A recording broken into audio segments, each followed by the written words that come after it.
Baadhi ya maeneo watu digital haziamini sana kwenye kufanya testi za ground kwa ajili ya zile infection za reading zinakuwa ziko stable. Wanapenda kutumia nani vile za digital na analog. Alafu unapaswa compare matokeo yako ujue ni ipi iko sahihi. Sasa nilisema kwamba wakati tunapima ile earth resistance, sasa tunavomove na kuona pia tunamove kwamba earth load ya kwanza hii tumakidogo tumeweka tumakidogo kingine tumeka outer state. Hii inakuwa imove 10%. Kama hapa umeenda labda umeenda mita 20, basi utakuwa utafuta 10% ya mita 20 urudi nyuma na utafuta 10% ya mita 20 uende mbele. Topi ya zile mbili utapata R1, R2, R3. Kwamba zile potential zangu mara nyingi tunaanza kwa 52%, 62%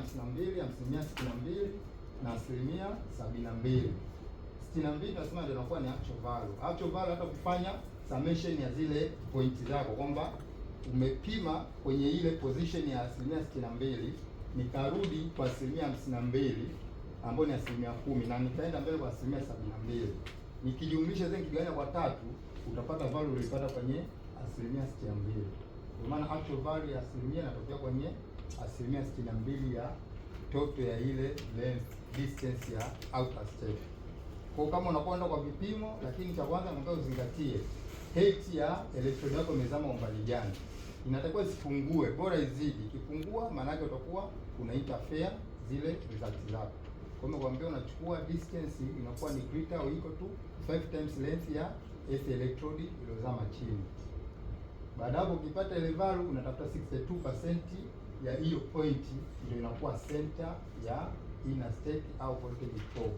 Baada hapo ndio una shift kwa 10% na kurudi nyuma kwa 10% kwa straight line. Kwa hiyo imenyooka. Sio nyingine unaweka huku alafu unapima katikati na kwa sio sahihi. Kwa hiyo kiangalia kuna hii soil resistivity. Jamani, kama kuna swali kweli tunauliza. Yaani kama tunaelewa mahali fulani tuulize. Kuna mashine kama yaani ni interrupt hapo hapo. Labda tu interrupt. Haina tatizo. Nimeona ukiunganisha hizo electrodes. Sahihi. Kwa maana kwamba inatakiwa izame futi 8 na kuendelea. Ni kwamba unaweza kuizamisha hiyo moja mpaka chini au lazima uunganishe ziende? Unaweza kuzamisha moja. Unaanza moja kwanza. Ikifika chini unaunganisha. Kwa hiyo yani unaposema futi 8 lazima hizo futi 8 ziwe covered na electrode. Yes. Hiyo. Yaani umeona hizi mbili? Yaani kisheria ni. Sio kwamba unaweka moja tu chini unapanda na waya. Hapana. Sasa waya ndio sahihi. Sio sahihi. Nalikuwa hii. Wajua lengo kuu ukiangalia neki nadhani kifungu cha 100 walizungumzia lengo kuu la hii ground resistance. Yaani lengo kuu la kufanya hii test. Lengo letu kuu kupata value ndogo kadri inawezekana. Na walisema value ndogo ni nzuri ile nyanzia iliko chini ya ile kwenye 0. Haijalishi 0.5, lakini walisema kwamba itakuwa ni nzuri zaidi. Lakini ukiangalia mashirika mengi NEC wenyewe pia walisema, ukiangalia hawa National Electrical Code hapa nani hawa ndo NEC, kuna BS 74 30, lakini ukiangalia kuna hawa national ambao America NFP. Kwa hiyo wameshika kama 5, walisema kwamba angalau ground resistance iwe less than 5. Angalau wameshika matano mpaka IE wanasema angalau iwe, lakini kuna wengine walisema angalau iwe chini ya 10, lakini itategemea na eneo lako lina sensitivity kiasi gani. Sehemu za data center huwezi kusema kwamba iwe chini ya 5, unapaswa iwe chini zaidi hata chini ya 1. Sehemu ya power system, power generation hauwezi kusema okay inatakiwa iwe 1, angalau iwe chini. Kwa hiyo lengo letu si kupata ile target value angalau iwe chini ya 0. No, chini ya 1, maana 0.0 ilikuwa ni nzuri zaidi.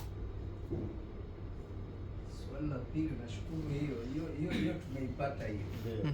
Maana hiyo ya kuunganisha rods mara nyingi wengi hatufai. Sasa ngombe ukiendelea kwenye sheria ngambia kuna vifungo, kuna net leo ngambia ukizamisha electrode moja basi angalau ile value yake iwe chini ya 25 ohms. Hii moja. utavyoizamisha. Kwa hiyo wewe mara nyingi unaweza ukalizima katika electrode moja, ina maana wenyewe kwa mahesabu, ukiangalia pia mahesabu unategemeana hii sifika hata value ya 5, lakini wanamaanisha kuunganisha mbele unaweza ukalao target kwenye hiyo value ni 3, lakini sio kwamba hivi ukiunganisha mbili itakwambia eti value yako itakuwa nzuri zaidi, itategemeana na eneo lako. Mambo ya Swahili ndio